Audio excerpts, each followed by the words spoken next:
big game in the big house Saturday. USC at Michigan. How did you think this game was going to shape up? How did you think this game was going to feel in August? How does it feel now? And how different is it? This is the Saturday 3:30 Eastern game on CBS, by the way. This is a classic springboard situation versus wounded animal situation. I know the win against LSU was really big for USC. A win on the road at Michigan.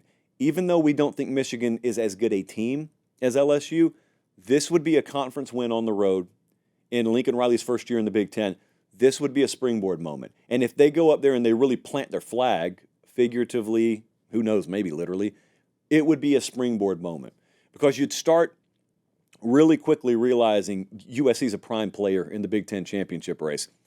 But Michigan is in the classic wounded animal mode, a term coined by our buddy J.C. Sherbert from long ago. And wounded animal mode is not to be taken lightly in college football. Wounded animal mode means desperate times calling for desperate measures, and they have named Alex Orji the starting quarterback at Michigan for this game. And he's the guy we thought would win the job. They thought would win the job in spring. He didn't do it. Over summer workouts, still no. Well, he'll do it in fall camp. Well, no, he didn't. And Michigan was really bad out of the gate as a result. There's a reason he didn't win the job. He wasn't good enough. And now they've switched to him. And weirdly, I think it aligns Michigan's offense. It doesn't make them a prolific offense. I didn't say that. In fact, their passing is going to become even worse than it already has been. But it wasn't going to be good regardless. Alex Orji being inserted does one thing for them, and it aligns their offense. There is no more guessing what they are. They are a dual threat quarterback led, and there really isn't a dual threat. He's just a running back who can throw the ball a little bit. But that's what Michigan's offense is going to have to be. It's going to have to be a very complementary approach. Special teams and defense are going to have to carry a disproportionate amount of the weight. There's no more trying to be anything other than that. So it at least aligns their offense. That's one good thing we have going for us. USC's run defense. This is the test. Because of that, this is the test. Last year they were 119th. Terrible. This year they're 33rd so far. The LSU test in week 1, I don't think was as firm a test as this one will be. And then Utah State last week, they trailed early so quickly they didn't even bother trying to run the ball. Michigan will run the ball, and if you get up on them, they will still try and run the ball. So this will be one of the best tests that run defense has all year. Here's something that we're looking at and something that I think could matter. USC's entire 2D defensive line, there are 2 guys north of 300 pounds. So does it become that kind of game? Does it become the kind of game where that stat matters? I am on the record as saying this personnel grouping has already vastly overachieved to me relative to what I thought was in that room. This will be a really good test for them. Here's what USC needs to do. It's as simple and as complex as this. All they have to do is do what Texas did. All they have to do is grab an early lead. Michigan will not be prepared to play from behind at any point this year. They were leading in 95% of the snaps last season when they won a title. Texas said, yeah, whatever, bye, and they pulled away from them. You get up 10-0, 14-0 early, and it is very deflating because this is a very fragile fan base right now. They're going to be all in. This is a very tough ticket to get, and it'll be just like when we went to the Florida-Miami game in week 1.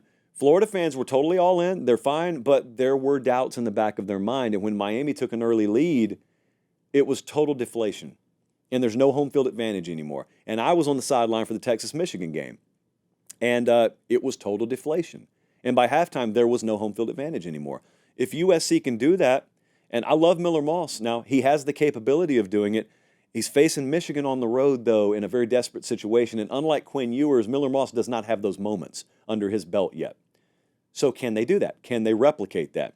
Some early throws, I think, can be the difference in this thing. You will see a couple of early throws, second, third down, and you will see either a tip ball incomplete or you'll see one of those several USC wide receivers capable of doing such things make a really good grab. It moves the chains, and USC goes down and scores, and you'll find yourself thinking they're off to the races. Or you'll find yourself thinking, uh-oh, Michigan got them off the field. It's a ball game here.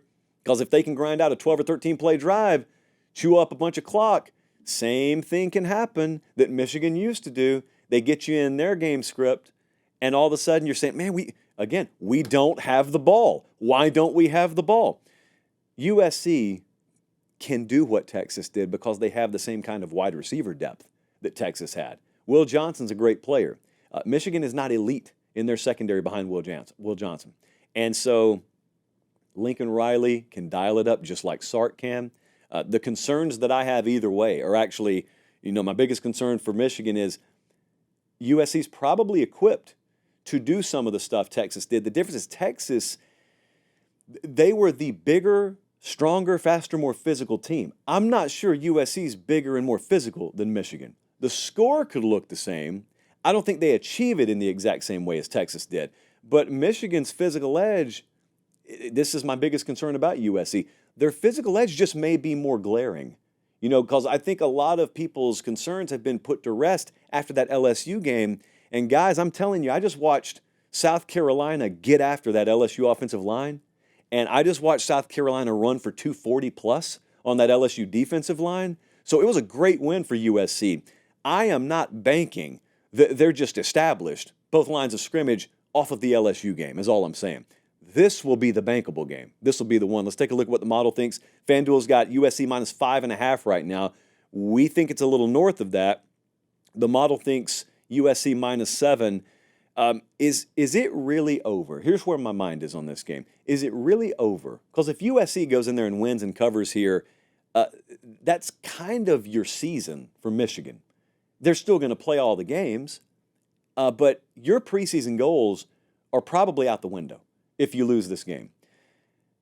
And then conversely, I'm thinking, man, I think USC is the story of college football so far this year. I do think that, by the way. I mean, it's a great turnaround defensively already. Can it really be this good? And then I think about the story and the lessons that college football teaches me every year around this time, around week 3 and week 4. I think somehow Michigan's going to find a way to win this game outright. I know that doesn't compute right now. This is college football. This is the way it works. A team like Michigan, with the pride of that program, does not get double-digit losses hung on them 2 times in September at home. At least historically, that is not the way it works. I respect wounded animal mode. I respect what Lincoln Riley's doing as well. I think this is Michigan's spot. I disagree with the model. I think it's Michigan's spot. And I really don't even want you to ask me how. I just think they're going to find a way to get it done.